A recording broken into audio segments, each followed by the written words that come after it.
अस्सलाम वालेकुम नाज़रीन। इस वीडियो में हम एक मशहूर टिकटॉक स्टार हरीम शाह के बारे में बात करने जा रहे हैं। जी हाँ नाज़रीन, हरीम शाह को तो आप सब बखूबी जानते होंगे, जिनके मुतल्लिक बातें और वीडियोस लीक करने की खबरें अक्सर टीवी चैनल्स और सोशल मीडिया पर नशर होती रही। हरीम शाह वो औरत है जो शेख रशीद और फयाजुल हसन चौहान के साथ वीडियो लीक करने की खबर से जानी जाती है। पिछले साल दिसंबर में हरीम शाह जियो न्यूज़ के साथ एक इंटरव्यू में कह चुकी हैं कि मैं पाकिस्तान तहरीक इंसाफ का सपोर्टर हूँ और वज़ीर आज़म इमरान खान का मद्दाह। मज़ीद कहती हैं कि मेरा पूरा फैमिली पीटीआई में है। आज हम हरीम शाह की जानिब से दी जाने वाली एक और धमकी के मुतालिक बात करने जा रहे हैं।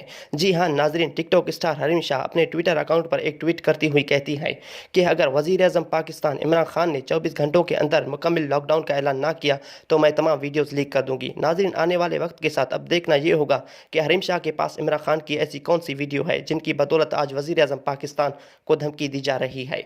वीडियो में आप हरीम शाह की जानिब से की जाने वाली ट्वीट भी देख सकते हैं, जो कि इंग्लिश के साथ साथ उर्दू में भी नशर किया गया।